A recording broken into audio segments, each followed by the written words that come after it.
what Confucius meant about the quality of music when he says it's based upon the quality of its music. He wasn't talking about what kind of genre the music was in. He wasn't talking about whether it was rap or country, rock and roll, gospel, or jazz.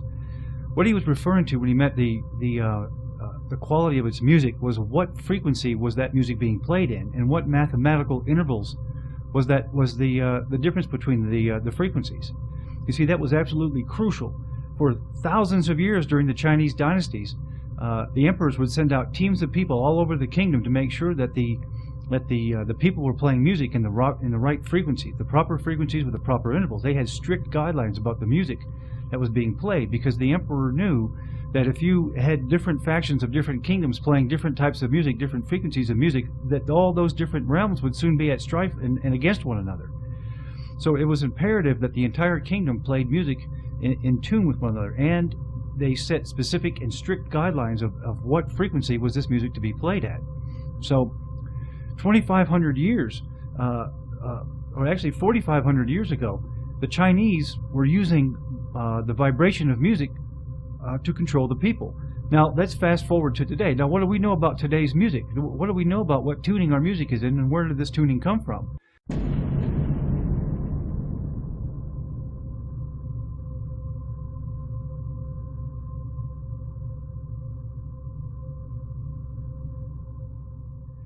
The intention of this video is to improve your knowledge of musical vibration. I mean, what do we really know about music? The air vibration of its sounds are physical and measurable, yes. We know that a singer can shatter a glass with their trained voice. Troops marching across a bridge in unison have been known to collapse that bridge unless they break their rhythm before marching across it. Even subsonic vibrations which precede an earthquake can cause animals to become disoriented, thus driving them from the area. I mean, we are dealing with a very impressive force. Today, extensive research has shown that music can speed or slow your heart rate, relax or jar your nerves, affect your blood pressure, digestion, even your rate of respiration. And I'm sure I don't have to tell you that music can also affect your emotions and desires. It can have a very significant influence on your mental processes, and in turn can influence an entire society, as the Chinese knew over 4,000 years ago. So where did the frequency of today's music come from? Just about the entire modern world uses the standard concert pitch of A equals 440 hertz. Now what this means is, on a piano, for example, the A above middle C is tuned to 440 hertz. Then all the rest of the notes are tuned around this frequency.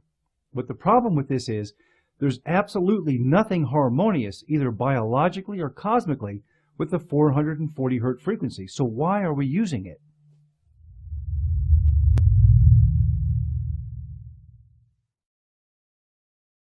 In many cultures, this tone is used in connection with sacred rituals. In India, this tone is called Saja, father of others, and the sitar and tambura are tuned accordingly. In Sufism, it is said the one who knows the secret of this tone knows the mystery of the universe. The shamanic festival use of a specific series of drums, trumpets, and harps in ancient Sumeria had them all tuned to 432 hertz. The original Stradivarius violin was designed to be tuned to 432 hertz as well. The archaic Egyptian instruments that have been unearthed so far are largely tuned to 432 hertz. 432 hertz touches the full 12-scale octave overtones of all music in creation, whereas 440 hertz only touches 8 octave overtones, leaving out an entire section of the complete musical resonance of the universe. The diameter of the moon is 2,160 miles, which is 432 times 5. The diameter of the sun is 864,000 miles, which is 432,000 times 2. The precession of the zodiac equinoxes takes 25,920 years, or simply 432 times 60. Half of a day, or 12 hours, is 720 minutes, or 432,000 seconds. The harmonic 6 of the 432 is 720 hertz. There are 432 Buddhist statues at Mount Meru and 72 stupas. A healthy athletic adult at rest has an average heartbeat of 60 beats per minute, so 60 times 60 minutes in an hour times 24 hours in a day equals 86,400 beats per day, which is 43,200 times 2. Now, even one of the world's largest sporting goods manufacturers produces a special series of golf balls that Tiger Woods uses that features a 432 dimple configuration. How do they come to that? Well, several decades ago, a group of engineers inputted all the various parameters of golf ball design into a computer in order to determine the optimum amount of dimples on the surface, which can effectively reduce drag and give more loft and distance to the ball. It is obvious not only to Nike, but to other leading sporting good manufacturers as well, that the acoustical geometry of the 432 allows for optimal harmonic performance. So they obviously knew that the 432 was embedded in the very workings of the cosmos. For example, it takes 25,920 years for a complete precession of the equinoxes. That's one complete cycle of the zodiac. Today we are leaving the age of Pisces and entering the age of Aquarius, so there are 12 ages in one 25,920-year cycle.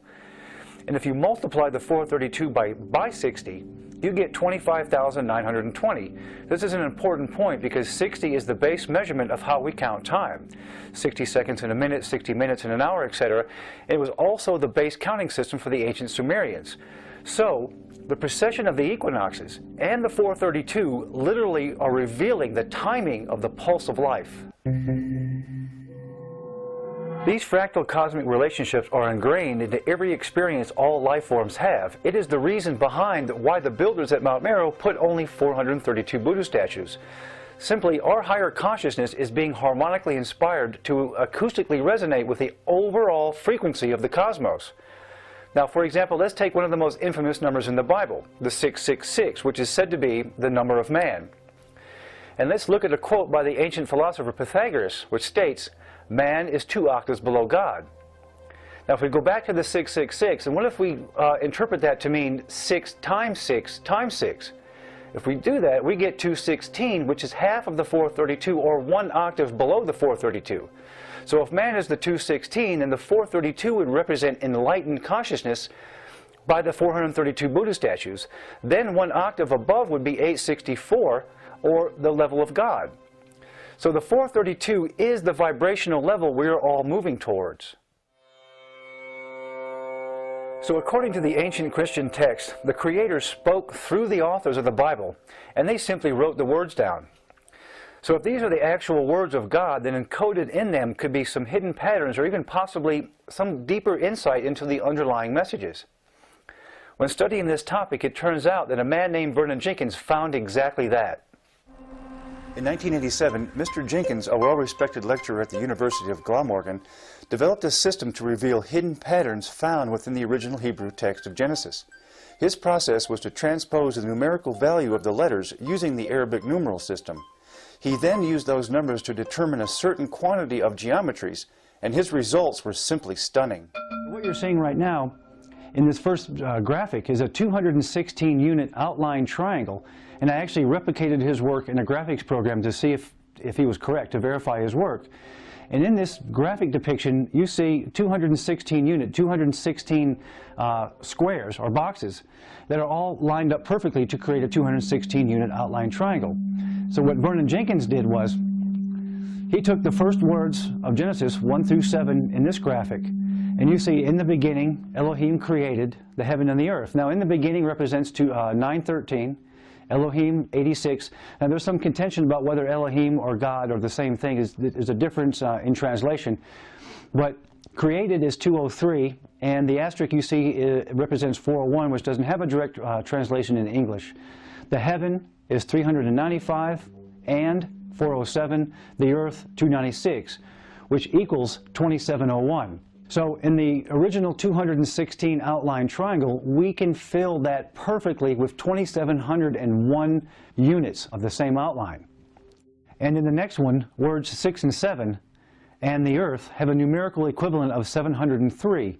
And in this graphic, you see a 703 triangle inset in the original 216 outline triangle. But one of the things to note is that all of the resultant 3 yellow triangles that you see all have 666 units each, which I thought was pretty interesting. The next group, we have words 4 through 8, the heaven and the earth, which has a numerical value in Hebrew of 1801. In this graphic, we see an 1801 hexagon inset in the original 216 outline triangle. And one of the other things to note is that each side has 25 units, the perimeter is 144 units, and there are 49 rows, which all are perfect squares. The next one comes from Genesis 1:2, words 2 through 8, which states, "Was without form and void, and darkness was upon the face of the deep." The numerical value of this is 1875, or 625 times 3, which gives us 3 625 rhombus insets. Next, words 2 through 8 of Genesis 1:2, "And the spirit of the Elohim moved on the face of the waters." This has a numerical equivalent of 1369, or 37 times 37. Which gives us a 1369 rhombus inset, still perfectly in the 216 outline triangle. So this is hinting towards a whole new level of interrelatedness of everything within our reality. That something as simple as words and something as seemingly opposite as geometry have something in common. They begin with sound. All sciences ultimately derive from vibration. Complex physics distills down into math, and from math, geometry. But you can also create geometry from vibration. This cymatics experiment is used by researchers to visualize related geometric patterns that specific frequencies create. It consists of a speaker playing a frequency underneath a thin metal sheet holding ordinary sand. As you can see, the sand is responding to the sound it is receiving and creating a geometric pattern that is particular to the individual frequency. You will notice that the sand is only creating defined geometric patterns in response to Pythagorean interval of the 432. This image is taken from John Stuart Reid's cymatic experiment conducted to show the geometry that the pure 432 Hz tone creates.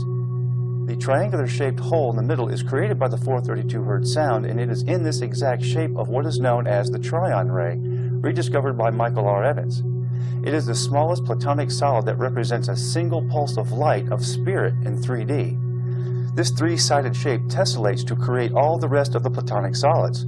This shows that the 432 is in acoustical and structural harmony with the pulsing of light as it travels, similar to how your heart beats over time. For example, as this Tryon ray is coming towards you through the screen, the purple ripples that are created by the 432 Hz sound encapsulate this single pulse of light. Then by Pythagorean intervals of the 432, it is able to control the compression of the whole until a new pulse begins to expand. So, if all the sciences, physics, math, geometry, etc., can be distilled down and simplified to vibration, and music is vibration, then I think we should go back to understanding the principles of creation through music as the Pythagoreans once endeavored, remembering that this concept is probably one of the most reoccurring topics you will ever find when examining the philosophies of our ancient past. Pythagoras, the Greek mathematician and astronomer, is credited for originating the music of the spheres theory. It states that there are musical intervals, or mathematical ratios, found in the distance and size of the planets and in their movements around one another, which is said to mimic ballet movements. Pythagoras spent over 22 years studying with the great teachers of ancient Kemet, or what is known as Egypt today. Upon his return to Europe, he founded a school in Italy to teach mathematicians and philosophers about how the fundamental principle of creation is founded on the understanding of harmony in music. He had well over 2,500 students at his school, and even Galileo used the principles that Pythagoras taught as a base to develop his theory. The book of nature is written in mathematical symbols.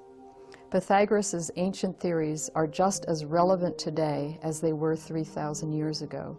He is most famous for his discovery of the formula to find the length of the sides of any right-angled triangle, which is known as the Pythagorean theorem, which today plays a key role in our architecture and geometric sciences.